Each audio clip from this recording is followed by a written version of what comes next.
Welcome back to MegaBearsFan.net. I mean, On the Branch with Jason from MegaBearsFan.net. I have no idea what you're talking about. MegaBearsFan.net.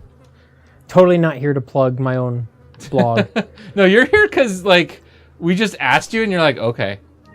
Oh, yeah? This is pretty much how it goes. Every time you're on the show, it's just like, hey, it's October. It's scary, spooky time. Well, I'd like to get Jamie and Amarith together again to do more of the Silent Hill games. And you I don't know how interested they are, though. You do know why it's the scariest time of year, right? Why Halloween is the scariest time of Why year? October is the scariest time of the year? Election season? Yeah, because it's when we confirm rapist Supreme Court justices. That just happened today as we record this to date the episode exactly. But you know, it's October. It's seasonal. It's okay to have dated content for the Halloween. There's the special outro with the spooky music and everything. So to play devil's advocate here, I do want to say that in order for the legal system of innocent until proven guilty, in order for that to work, you can't condemn someone on a he said, she said sort of thing. It's not so much he said, she said, so much as she said, and then he said a lot of things that continue to incriminate him because he's a bad liar. Yeah, I definitely don't disagree with that. And I definitely think that the guy's a sleazebag and also like definitely not qualified, does not have the temperament for the job. That's the thing. Like even without the allegations, like the way he acts on the stand and the way he perjured himself repeatedly, and he's had complaints before. Like I would wonder about impeaching this guy as a traffic judge, let alone, you know, judge for the highest court in the land. Right. I mean, you're going to bring biases in when it comes to the actual, you know, application of the law. But with this guy, I'm concerned about bias against litigants. Yeah. That some, you know, conventionally liberal individual or group is going to have, like, you know, Planned Parenthood or someone like that is going to be before him, and he's just going to rule because of who they are. Yeah. Right, he's going to rule against them just because they're Planned Parenthood, regardless of what the merits of the case are. But unfortunately, that's the political landscape that we're living in right now.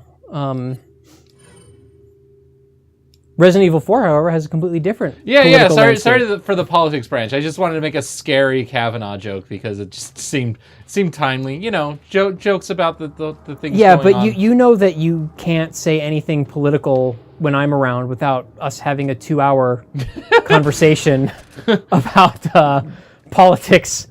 That somehow gets into like science fiction concepts and that's how we go. Welcome to the 34th episode of On the Branch featuring Resident Evil 4, in which we discuss politics and how they compare to Star Trek Deep Space Nine. Oh, such a good show. Deep Space Nine just over time becomes more and more my favorite Star Trek series. Me too.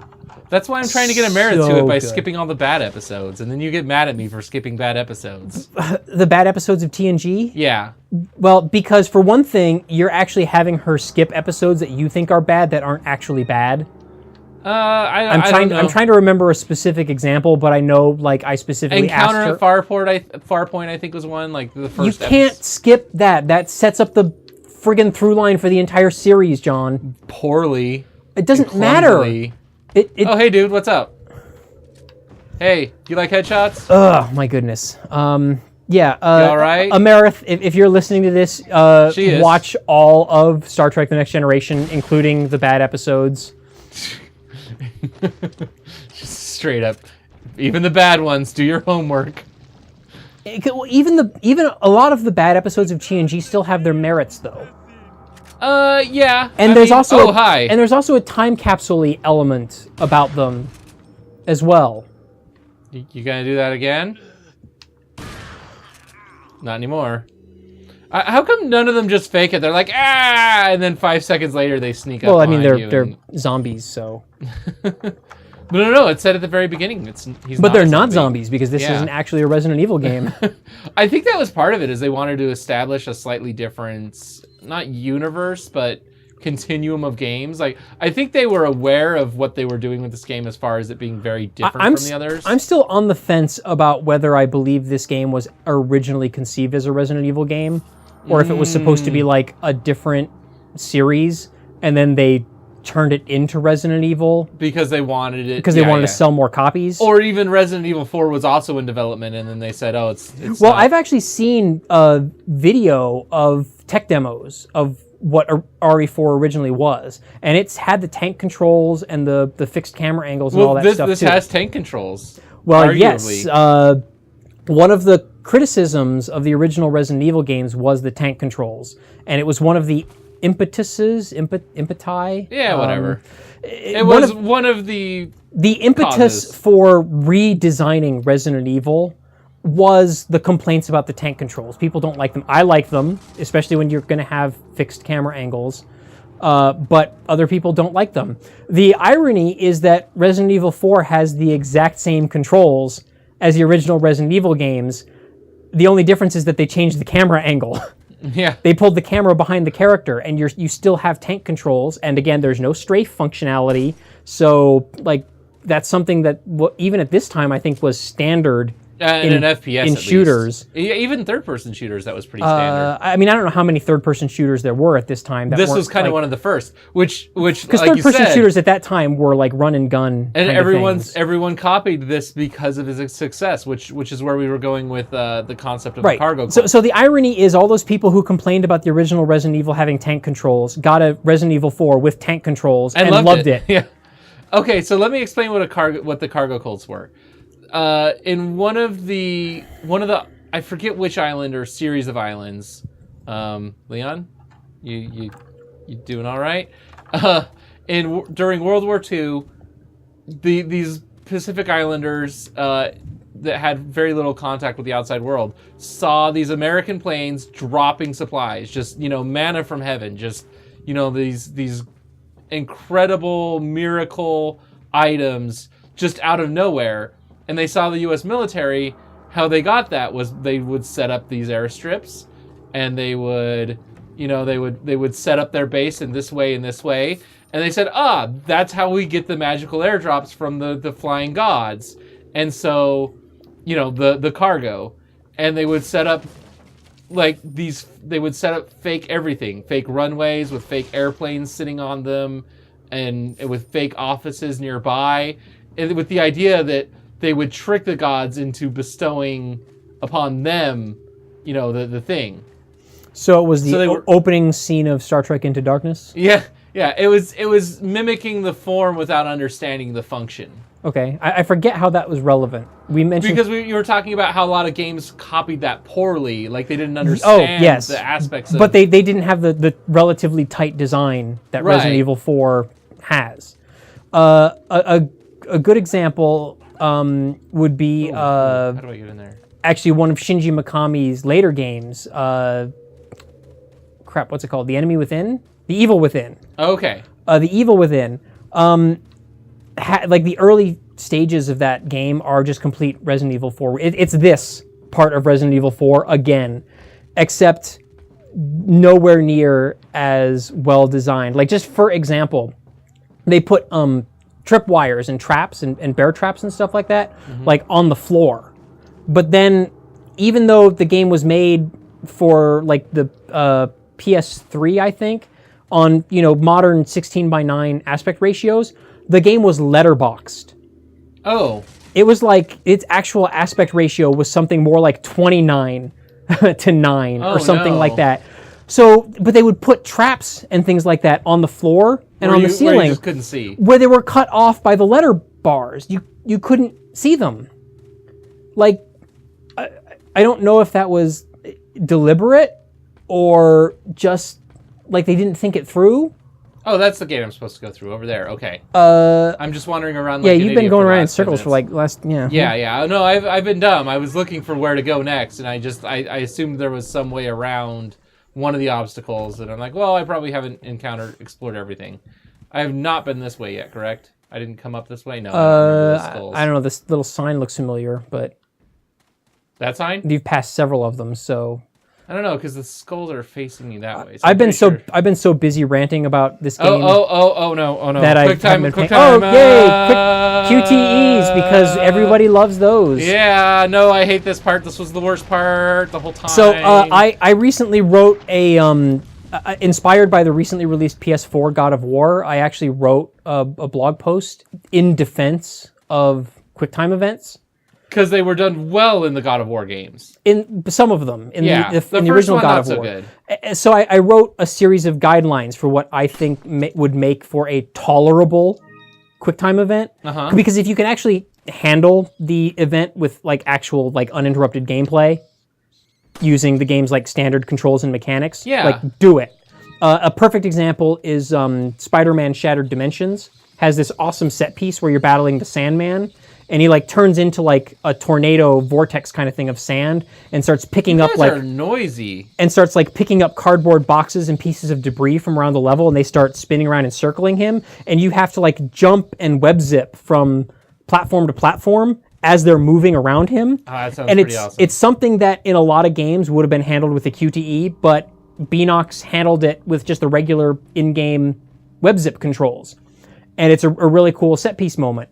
But a lot of games fall back on use a QuickTime for like anything that's like not just walking and shooting. Yeah, it's not in the basic core mechanic of the game. Oh, hi there. And that's bad. That's bad practice. Yeah. Try to find a way to do it using the core game mechanics. But other big things is don't make your QTE an insta-kill. Yeah. Like one of the things, this game does that on every single one of them, doesn't it? It does, yes. Yeah. And that's not good practice, I would say. Like what the original God of War games did for a lot of the QTEs, like specifically the enemy finisher QTEs, they would be player initiated. So you knew it was happening because you made it happen. How many assholes are there? Jeez. And if you failed, all that happened would be the enemy would throw you off, and like you might have taken some damage or something like that, and the enemy would get a second win, and you'd have to damage him enough again to try the finisher again. So like a consequence, but not like a restart from the last checkpoint consequence, and not a redo the QTE over and over and over again until you get it right. So there are right ways and wrong ways to do a QTE, and this game did them wrong.